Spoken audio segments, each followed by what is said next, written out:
नमस्कार दोस्तों, स्वागत है आप सभी का MNGKGS पॉइंट में।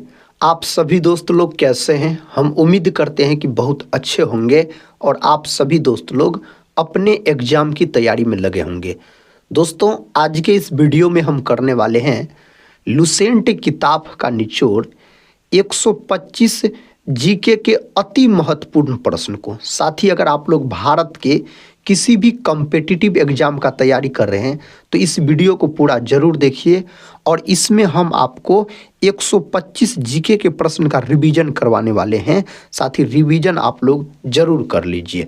अगर इस वीडियो को आप पूरा देख लेते हैं तो कम समय में आपको 125 प्रश्न रिवीजन भी हो जाएंगे और याद भी हो जाएंगे। और आप सभी दोस्त लोग से हम रिक्वेस्ट करते हैं दोस्तों, इस वीडियो को एक लाइक और अपने दोस्तों में शेयर जरूर कर दीजिएगा। अगर चैनल पे आप लोग पहली बार विजिट कर रहे होंगे तो चैनल को सब्सक्राइब कर बेल आइकन को प्रेस जरूर कर लीजिएगा। साथ ही इस चैनल से आपके एग्जाम में जरूर मदद मिलेंगे। तो चलिए दोस्तों, आज की इस वीडियो को हम और आप मिलके शुरू करते हैं। आज का दोस्तों फर्स्ट क्वेश्चन है, लैंड ऑफ मिडनाइट सन के नाम से प्रसिद्ध देश है। इस नाम से दोस्तों प्रसिद्ध देश है नॉर्वे, याद रखिएगा। विकल्प सी सही उत्तर हो जाएगा।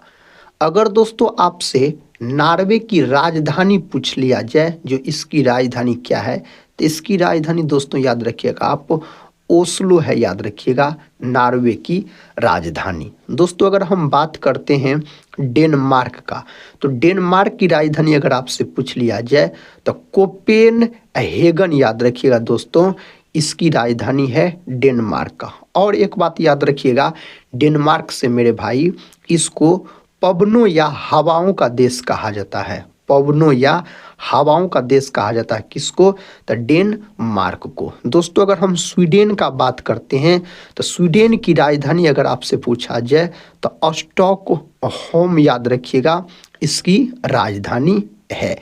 दोस्तों जापान का बात किया जाए तो जापान की राजधानी कहाँ है? तो टोक्यो है। जापान की मुद्रा येन है और बोल सकते हैं जापान को सूर्योदय का देश भी कहा जाता है। अगले प्रश्न की तरफ बढ़ते हैं। साथ ही ये रहा अगला प्रश्न, कहता है बिहार में किस तरह की मृदा पाई जाती है? बिहार में जो है मेरे भाई किस तरह का मिट्टी पाया जाता है? कहता है मृत्तिका मृदा, बलुई मृदा, कहता दोमटी मृदा, उपर्युक्त सभी यहाँ पर सही उत्तर हो जाएगा। अपना भारत में सबसे अधिक बोल सकते हैं जो जलोढ़ मिट्टी पाया जाता है और बिहार में भी दोस्तों याद रखिएगा जलोढ़ मिट्टी पाया जाता है। भारत की मिट्टी को 8 भागों में बांटा गया है, जिसमें से साथ ही काली मिट्टी जो है, जिसको रेगुड़ मृदा के नाम से जाना जाता है, यह कपास की खेती के लिए बहुत महत्वपूर्ण है। और लेटेराइट मिट्टी जो है दोस्तों चाय की खेती के लिए बहुत महत्वपूर्ण मानी जाती है। नेक्स्ट क्वेश्चन की तरफ बढ़ते हैं। ये रहा नेक्स्ट क्वेश्चन। क्वेश्चन का था दामोदर नदी का उद्गम किस पठार से हुआ है? तो दोस्तों इसका जो उद्गम हुआ छोटा नागपुर पठार से, याद रखिएगा। विकल्प सी सही उत्तर हो जाएगा। अगला प्रश्न दोस्तों ये रहा। प्रश्न कहता है राष्ट्रीय जनजाति अनुसंधान संस्थान कहाँ स्थित है? तो दोस्तों यह नई दिल्ली में स्थित है। कहाँ? नई दिल्ली में बोल सकते हैं जो स्थित है। इसका उत्तर दीजिए। कहता 1857 की शुरुआत में अशांति के पहले संकेत कहाँ दिखाई दिए थे? तो दोस्तों बंगाल में, याद रखिएगा। 1857 की जो क्रांति है इसको सिपाही विद्रोह के नाम से भी जाना जाता है। 1857 की क्रांति का जो दोस्तों चिंगारी लगाया था कौन? तो बोल सकते हैं आप मंगल पांडे, याद रखिएगा मंगल पांडे।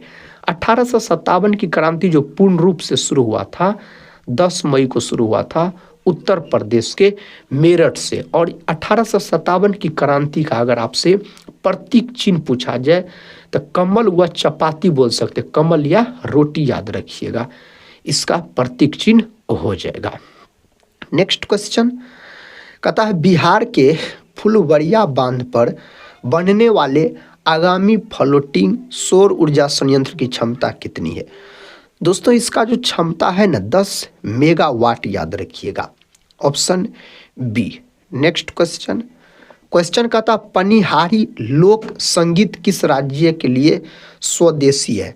साथ ही यहाँ पर राजस्थान जो है अपना भारत में सबसे अधिक चांदी का उत्पादन करता है।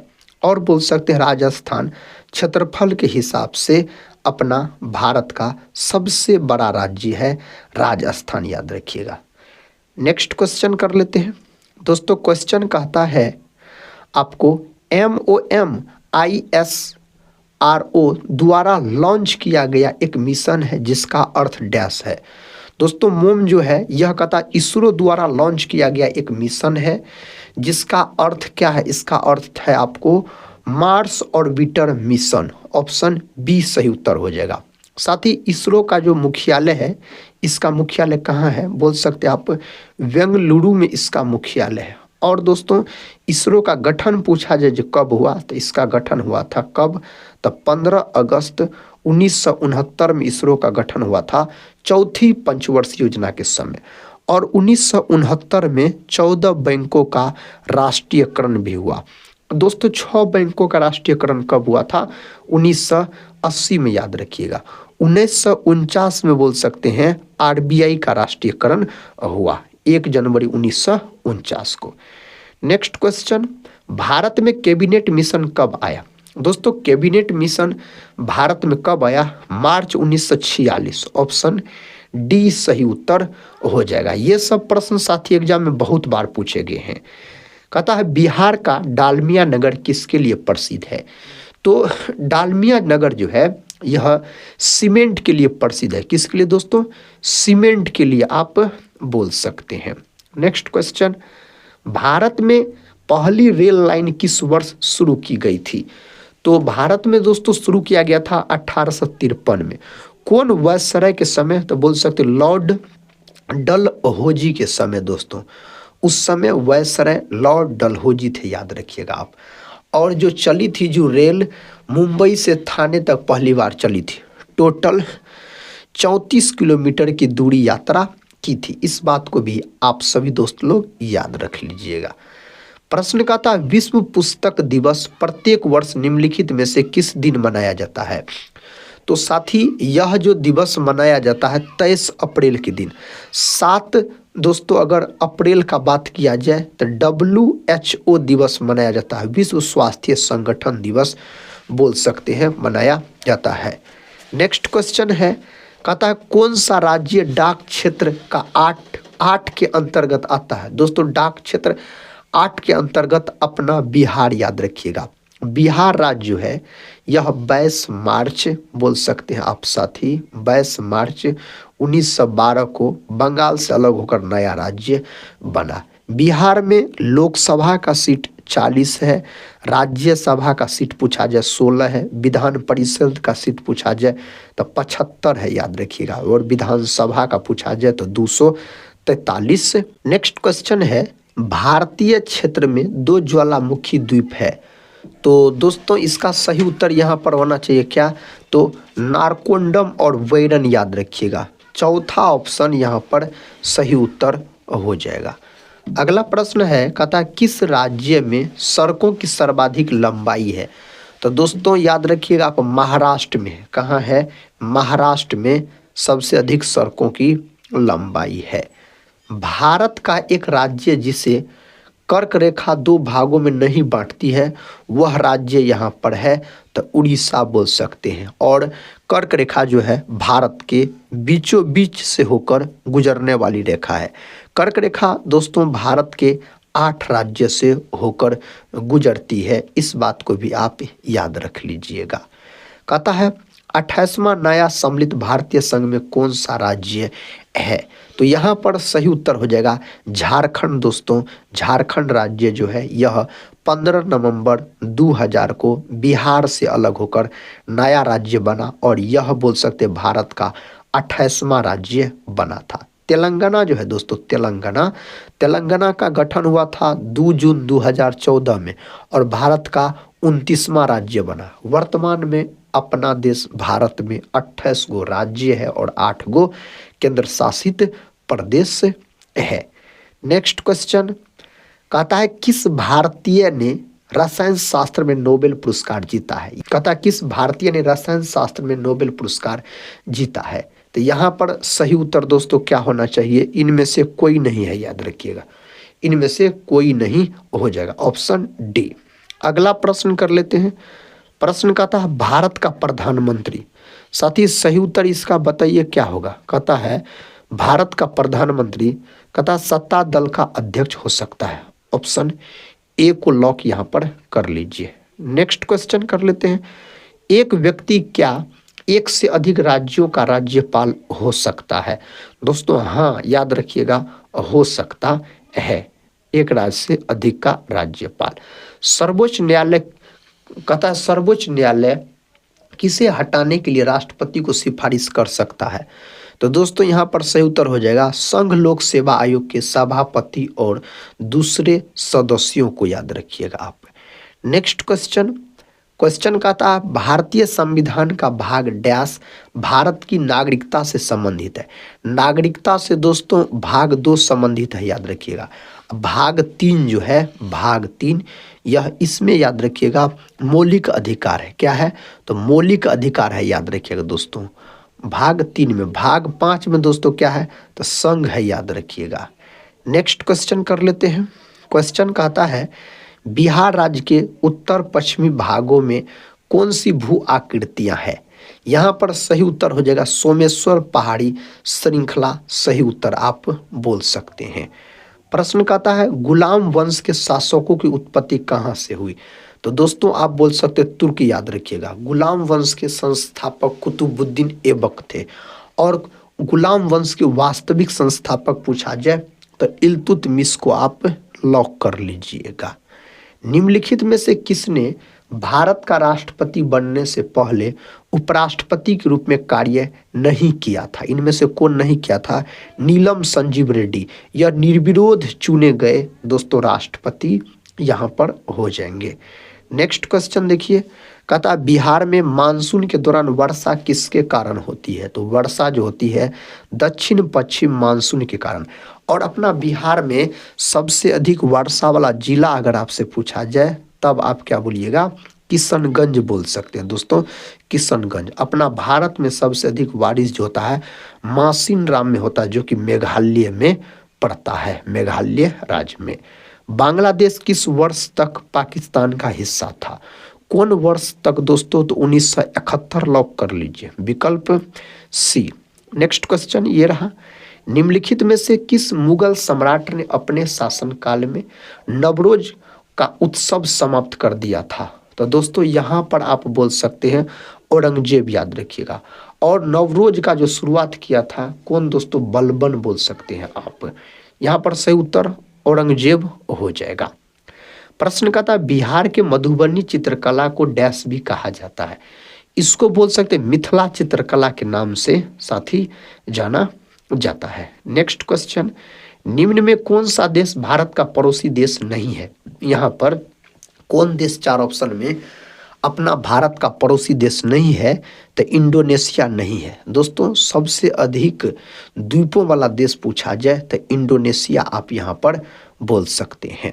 अगला प्रश्न, प्रश्न कहता है भारत के संविधान के भाग डैश में राज्य के नीति निर्देशक तत्व निहित है? तो यह भाग 4 में है, याद रखिएगा। डीपीएसपी के बारे में पूछा जाए तो भारतीय संविधान के अनुसार डैश द्वारा राज्य व्यवस्थापिका के उच्च सदन का निर्माण या उसे कथा समाप्त कथा दोस्तों द्वारा किया जा सकता है। तो किसके द्वारा समाप्त किया जा सकता है? तो संसद। संसद जो है अनुच्छेद 79 में है। संसद के अंग पूछा जाए तो 3 गो अंग होता है, राज्यसभा, लोकसभा, राष्ट्रपति। दोस्तों संसद के सदन पूछा जाए तो 2 सदन, एक होता है राज्यसभा, दूसरा होता है लोकसभा। राज्यसभा अनुच्छेद 80 से संबंधित है, लोकसभा 81 से, और राष्ट्रपति का पद अनुच्छेद 52 में याद रखिएगा दिया गया है। फरवरी 2024 में भारत में लोकपाल अध्यक्ष के रूप में किसे नियुक्त किया गया? तो दोस्तों यहाँ पर इस 4 ऑप्शन में से सही उत्तर न्यायमूर्ति AM खानविलकर, ऑप्शन डी को अगर लॉक किए हैं तो सही उत्तर आप सभी दोस्त लोग चुने हैं। निम्नलिखित में से कौन पल्लवों की राजधानी थी? पल्लवों की राजधानी कांचीपुरम अगर है ऑप्शन डी में तो आप इसको लॉक कर सकते हैं। कहता है पेरियार वन्य जीव अभयारण्य किस राज्य में है? तो दोस्तों यह कहाँ है? तो यह है केरल में, ऑप्शन बी। कहाँ है साथी? तो केरल में है, आप बोलिएगा। नेक्स्ट क्वेश्चन, भारत के राष्ट्रपति के रूप में निर्वाचित होने के लिए न्यूनतम आयु सीमा क्या है? तो राष्ट्रपति के बारे में पूछा जाए तो 35 वर्ष राष्ट्रपति देश का प्रथम नागरिक भी होता है। कहता है मेलामाइन जिससे फर्श की टाइल्स बनती है एक उदाहरण है किसका दोस्तों? तो यह अगर आपसे उदाहरण पूछा जाए तो थर्मोसेटिंग प्लास्टिक का याद रखिएगा आप। अगला प्रश्न कर लेते हैं। प्रश्न का था पंचायती राज का वर्णन संविधान के किस अनुच्छेद में किया गया था? अनुच्छेद 40 में पंचायती राज से संबंधित 73वां संविधान संशोधन। अनुसूची दोस्तों 11 याद रखिएगा और भाग 9 में पंचायती राज व्यवस्था के बारे में दिया गया है। अगला प्रश्न, सल्तनत काल में दीवान ए अमीर कोई विभाग निम्नलिखित में से किससे संबंध था? तो यह दोस्तों कृषि विभाग था, याद रखिएगा। कौन विभाग था? कृषि विभाग था। 1885 में भारतीय राष्ट्रीय कांग्रेस की स्थापना के समय वायसराय कौन था? तो उस समय वायसराय दोस्तों कौन था? तो वायसराय था लॉर्ड डफरिन, याद रखिएगा। लॉर्ड डफरिन आप बोल सकते हैं। इसका उत्तर दीजिए। भारत के संविधान का निम्नलिखित में से कौन सा अनुच्छेद प्रेस की स्वतंत्रता से संबंधित है? बहुत बहुत महत्वपूर्ण है साथी, अनुच्छेद 19 लॉक कर लीजिए आप। नेक्स्ट क्वेश्चन, क्वेश्चन का था बिहार में सर्वाधिक वर्षा वाला जिला। दोस्तों ये प्रश्न तो हम आपको बता चुके हैं, किशनगंज, याद रखिएगा। क्या हो जाएगा? किशनगंज सही उत्तर हो जाएगा। बाबर के किस युद्ध के पहले सभी मुस्लिम प्रजा को तमगा यानी व्यापारिक कर से मुक्त किया गया था? तो साथी सही उत्तर यहाँ पर हो जाएगा खानवा का युद्ध। खानवा का युद्ध जो है 1527 ईस्वी में लड़ा गया था। 1527 ईस्वी में आप बोल सकते हैं। निम्नलिखित में कहता है भारत में निम्नलिखित किसके अंतर्गत पंचायती राज प्रणाली की व्यवस्था की गई है? तो यह दोस्तों राज्य के नीति निर्देशक तत्व आप बोल सकते हैं। नेक्स्ट क्वेश्चन, निम्नलिखित में कौन सुमेलित नहीं है? कौन मिलान सही न है? तो गोरी कुंड झील हिमालय दोस्तों विवर्तनिक। दोस्तों यह याद रखिएगा, सही मिलान यहाँ पर नहीं दिया गया है। निम्न में कौन सी एक ठंडी जलधारा है? तो दोस्तों ठंडी जलधारा यहाँ पर कौन है? तो कयूराइल की जलधारा बोल सकते हैं आप। अगला प्रश्न, सतपुड़ा श्रेणी का निर्माण किससे हुआ है? इसका जो निर्माण है ग्रेनाइट एवं बेसाल्ट से साथी इसका निर्माण हुआ है पूछा जाए तो। महात्मा बुद्ध द्वारा भिक्षुओं को उपदेश में कही जाने वाली बातों का वर्णन मिलता है? तो अंगुत्तर निकाय से, याद रखिएगा, मिलता है दोस्तों। अगला प्रश्न है, कहता है निम्नलिखित उद्देश्यों में से कौन सा एक भाग के संविधान के उद्देशिका में सन्निविष्ट नहीं है? तो यहाँ पर कौन नहीं है? आर्थिक स्वतंत्रता को आप लॉक कर लीजिए। नेक्स्ट क्वेश्चन, कहता रामपुरवा स्तंभ लेख कहाँ स्थित है? तो साथी यह बिहार में स्थित है। कहाँ? बिहार में आप बोल सकते हैं। नेक्स्ट क्वेश्चन है, अस्त होते समय सूर्य लाल दिखाई देता है? तो दोस्तों प्रकाश के प्रकीर्णन के कारण, याद रखिएगा, सूर्योदय या सूर्यास्त के समय सूर्य लाल रंग का दिखाई पड़ता है। तो ऑप्शन बी को आप लॉक कर लीजिए यहाँ पर। पृथ्वी तल से किसी वस्तु का पलायन वेग निम्नलिखित पर निर्भर करता है? तो साथ ही यह प्रेक्षण किए जाने के स्थान पर, याद रखिएगा। और अगर आपसे पलायन वेग पूछा जाए पृथ्वी का तो कितना होता है? तो 11.2 किलोमीटर प्रति सेकंड बोल सकते हैं इसका पलायन वेग होता है। नेक्स्ट क्वेश्चन, जल के वाष्प में परिवर्तन कहलाता है? तो मेरे भाई भौतिक, याद रखिएगा, परिवर्तन कहलाएगा। अगला प्रश्न, डायनेमो का कार्य है? डायनेमो का कार्य है यांत्रिक ऊर्जा को विद्युत ऊर्जा में बदलना। यह डायनेमो का कार्य हो जाएगा। निम्न में कहता अवस्रव्य तरंग कौन है? तो दोस्तों 20 हर्ट्ज यहाँ पर बोल सकते हैं। इसका उत्तर दीजिए। दूध की शुद्धता किससे मापी जाती है? दूध की शुद्धता लैक्टोमीटर के द्वारा। और दोस्तों श्वेत क्रांति जो है दूध उत्पादन से संबंधित है। भारत में श्वेत क्रांति का जनक डॉक्टर वर्गीज कुरियन को कहा जाता है। उष्मा के स्थानांतरण का कारण क्या है? तो साथी इसका कारण अगर पूछा जाए तो तापांतर आप बोल सकते हैं। विकल्प सी, इंद्रधनुष के किनारों के रंग होते हैं तो बैगनी और लाल है। इंद्रधनुष जो है यह एक प्रकार का बोल सकते हैं आप प्राकृतिक वर्णपट है, जो कि दोस्तों वर्षा के बाद सूर्य के विपरीत दिशा में दिखाई पड़ता है। ऊर्जा का मात्रक वही होता है जो होता है, तो साथ ही कार्य का मात्रक वही होता है जो ऊर्जा का होता है। याद रखिएगा आप, जूल। प्रश्न कहता है बल का एसआई मात्रक। बल का एसआई मात्रक न्यूटन और बल का सीजीएस मात्रक डाइन। ऊर्जा का दोस्तों एसआई मात्रक जूल, ऊर्जा का सीजीएस मात्रक अर्ग होता है। याद रखिएगा। नेक्स्ट क्वेश्चन कर लेते हैं। कथा अच्छी प्रतिरोध कुंडलियां होती है तो यह चांदी की होती है। किसकी बनी होती है? चांदी की बनी होती है। दाब बढ़ाने पर बर्फ का गलनांक घटता है। ऑप्शन ए दोस्तों क्या हो जाएगा? घटता है, आप बोल सकते हैं। ग्रहों को उनकी कक्षा में बांधे रखने वाले बल को क्या कहते हैं? इसको क्या कहा जाता है? गुरुत्वीय बल के नाम से जाना जाता है। कहता विद्युत सेल में किस तरह की ऊर्जा निहित होती है? विद्युत सेल में जो ऊर्जा निहित होता है रासायनिक। याद रखिएगा। विकल्प सी रासायनिक आप बोल सकते हैं। कहता डेसिबल किसकी इकाई है? डेसिबल जो है ध्वनि की तीव्रता की इकाई है साथी, याद रखिएगा। अगला प्रश्न है एंगस्ट्रम क्या मापता है? एंगस्ट्रम जो है दोस्तों तरंग दैर्घ्य को मापता है। एक एंगस्ट्रम जो होता है 10⁻⁻10 मीटर के बराबर होता है। याद रखिएगा आप। नेक्स्ट क्वेश्चन कर लेते हैं। क्वेश्चन कहता गुरुत्वाकर्षण का नियम किसने दिया? तो मेरे भाई यह नियम न्यूटन नामक वैज्ञानिक के द्वारा दिया गया था। यह नियम कहता फैराडे का नियम किस प्रक्रिया से संबंधित है? फैराडे का नियम इलेक्ट्रोलाइसिस से संबंधित है। विकल्प ए को यहाँ पर लॉक कर लीजिए। फ्यूज का तार बना होता है। फ्यूज का जो तार है साथी यह सीसा और टीन का बना होता है। याद रखिएगा। पीबी और एसएन का याद रखिएगा। प्रश्न कहता निम्नलिखित में से कौन विद्युत का सबसे अच्छा चालक है? तो चांदी। याद रखिएगा। विद्युत का सबसे अच्छा चालक हो जाएगा। जब ध्वनि तरंगे चलती है तो यह अपने साथ ले जाती है तो ऊर्जा ले जाती है। क्या ले जाती है? ऊर्जा आप बोल सकते हैं। कहता सूर्य किरण पृथ्वी पर कितनी देर में आती है? तो साथी 8 मिनट 5 सेकंड आप बोल सकते हैं।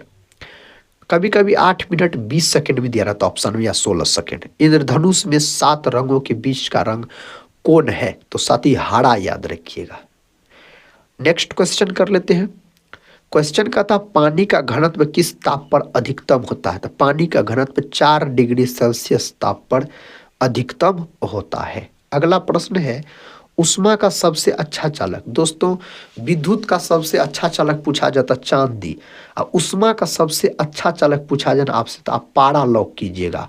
अधिकतर ऑप्शन में पारा दिया रहता है, लेकिन पारा नहीं रहेगा तो विकल्प के अनुसार आप चांदी को लॉक कर सकते हैं। नेक्स्ट क्वेश्चन कहता सूर्य की ऊर्जा का स्रोत क्या है? सूर्य की ऊर्जा का स्रोत संलयन है। याद रखिएगा। नाभिकीय संलयन। कहता मनुष्य के नेत्र के रेटिना पर प्रतिबिंब बनता है। तो दोस्तों वास्तविक और उल्टा प्रतिबिंब बनता है बोल सकते हैं आप।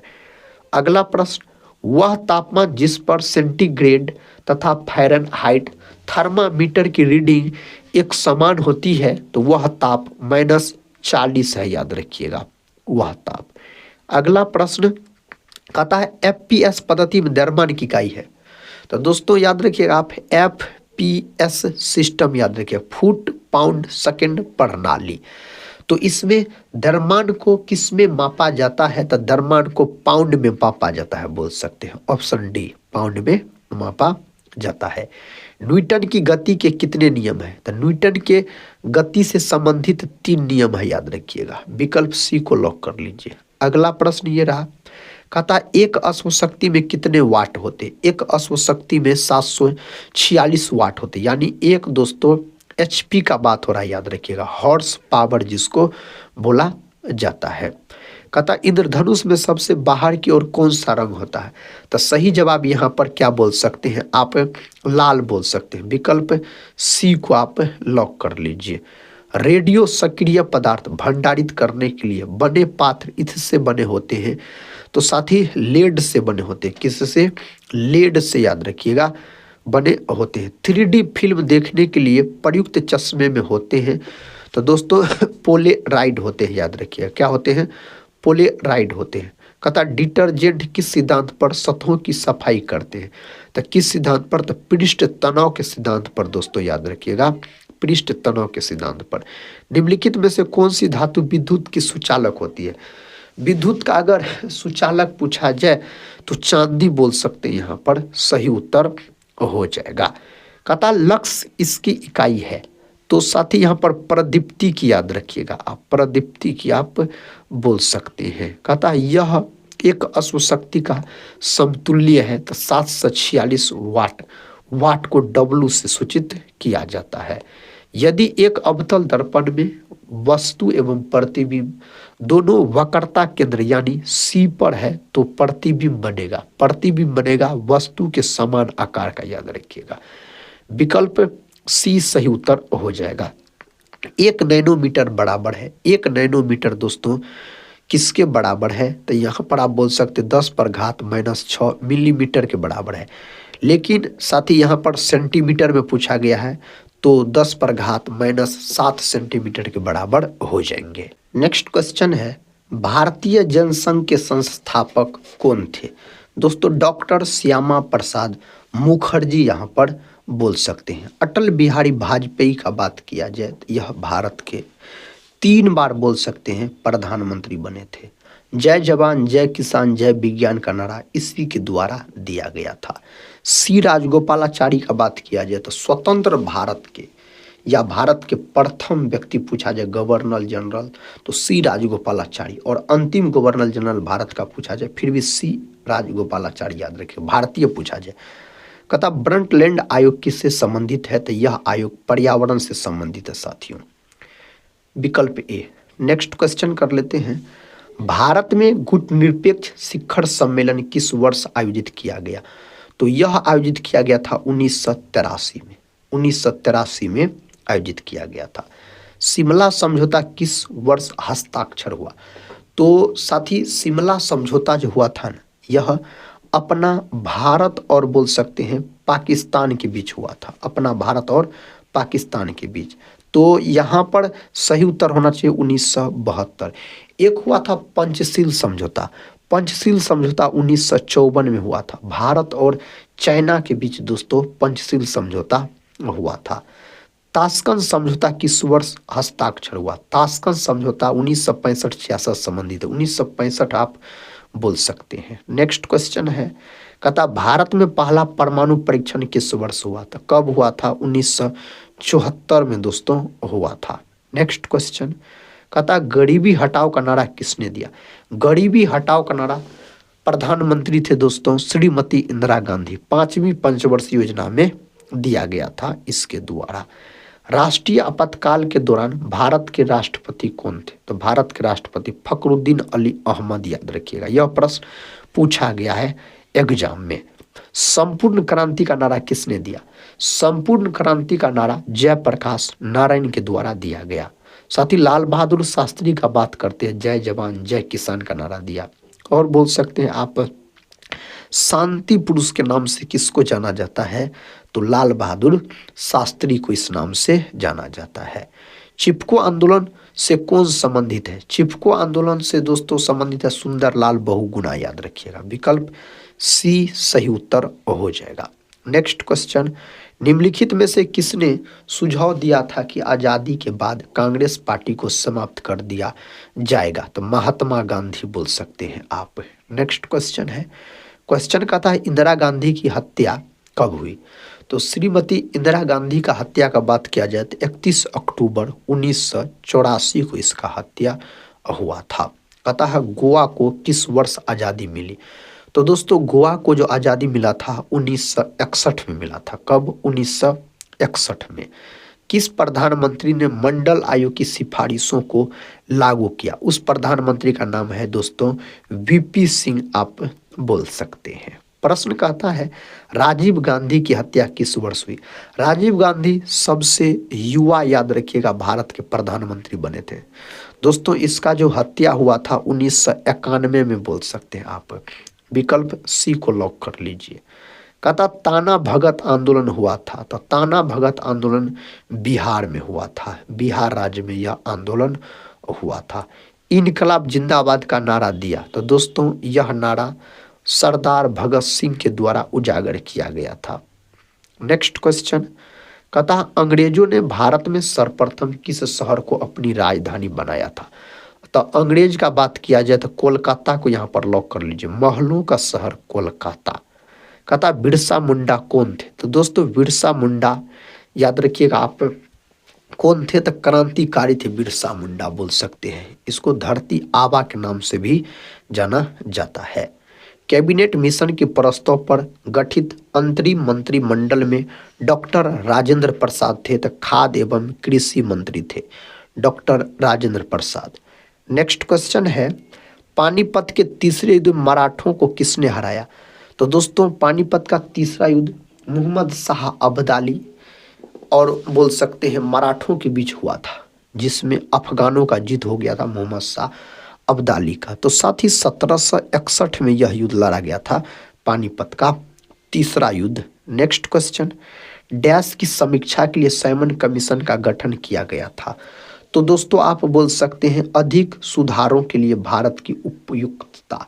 और साइमन कमीशन का जो गठन किया गया था 1927 में, साइमन कमीशन भारत 1928 में आया था। प्रश्न कहता है जयप्रकाश नारायण भारतीय राष्ट्रीय कांग्रेस में कब शामिल हुए थे? तो जयप्रकाश नारायण 1929 में शामिल हुए थे।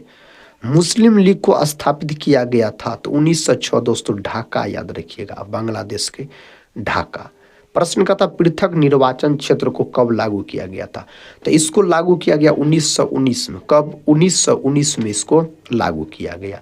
महात्मा गांधी ने दांडी मार्च की शुरुआत कब की थी? दांडी मार्च का शुरुआत किया गया 12 मार्च 1930 को, बोल सकते हैं, साबरमती आश्रम से। अगला प्रश्न स्वराज के लिए आवाज उठाने वाला पहला व्यक्ति कौन था?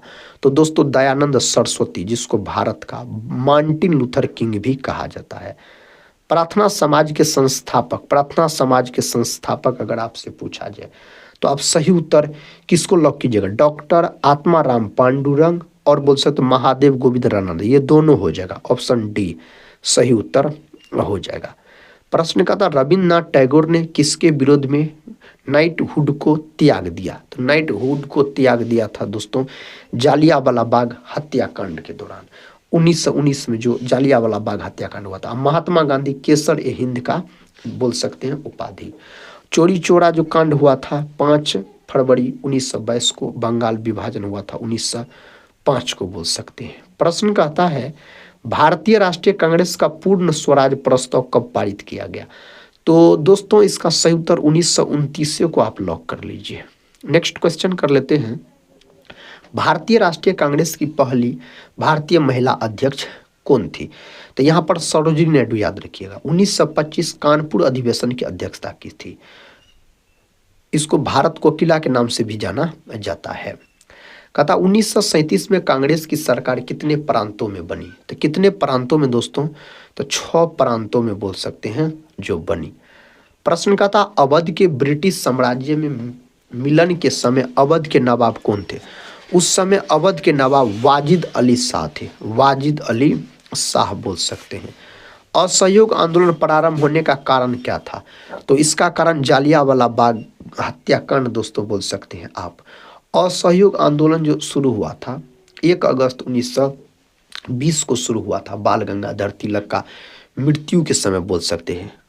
नेक्स्ट क्वेश्चन कहता गांधी इरविन समझौता किस वर्ष हुआ था? गांधी इरविन समझौता 5 मार्च 1931 को यह समझौता हुआ था। अगला प्रश्न है पानीपत का तृतीय युद्ध किसके बीच लड़ा गया था? तो पानीपत का तृतीय युद्ध अफगान और मराठा के बीच लड़ा गया था 1761 में। निम्नलिखित में से किसने इंडियन ओपिनियन नामक समाचार पत्र आरंभ किया? तो दोस्तों किसने किया था? महात्मा गांधी के द्वारा किया गया, महात्मा गांधी के द्वारा। निम्नलिखित में से ब्रिटिश सरकार के कौन से चार्टर एक्ट से बंगाल के गवर्नर जनरल को भारत का गवर्नर जनरल बना दिया गया? 1833 का चार्टर एक्ट बोल सकते हैं आप। नेक्स्ट क्वेश्चन कहता सक्र की लड़ाई कब हुई थी? तो यह लड़ाई हुआ था 1724 में हुआ था। कब? 1724 में। 1816 में सगोली की संधि अंग्रेज एवं डैश के बीच हस्तांतरित हुई। तो दोस्तों किसके बीच हस्तांतरित हुआ? तो यह गोरखा के बीच, याद रखिएगा आप। नेक्स्ट क्वेश्चन, क्वेश्चन कहता निम्नलिखित में से किसने ठगी के उन्मूलन से संबंधित सुधार लागू किया? तो कौन वायसराय के द्वारा दोस्तों लागू किया गया? लॉर्ड विलियम बेंटिक के द्वारा, याद रखिएगा। नेक्स्ट क्वेश्चन, समाचार पत्र कहता राष्ट्रगुप्तार सच बताने वाला जिसको कहा जाता है का संबंध निम्नलिखित में से किस धर्म से है? तो इसका संबंध पारसी धर्म से है साथी, आप याद रखिएगा। दादा भाई नौरोजी के द्वारा शुरू किया गया, एक बार देख लीजिएगा।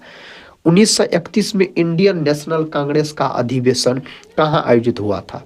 दोस्तों कराची में बोल सकते हैं आप, कराची में हुआ था। सरदार वल्लभ भाई पटेल इसका अध्यक्षता किए थे। निम्नलिखित में से कौन 1905 के बंगाल विभाजन के समय भारत के वायसराय थे? तो लॉर्ड कर्जन, याद रखिएगा। और बंगाल विभाजन जो रद्द हुआ था 1911 में, इस समय लॉर्ड हार्डिंग द्वितीय था, याद रखिएगा। बंगाल विभाजन के विरोध में बंग भंग आंदोलन, जिसको स्वदेशी आंदोलन कहा जाता है, उसकी शुरुआत हुआ था। कब? तो 7 अगस्त 1905 को दोस्तों हुआ था, बोल सकते हैं। आज की इस वीडियो में साथी हम आपको जीके के 125 प्रश्न का रिवीजन करवाए।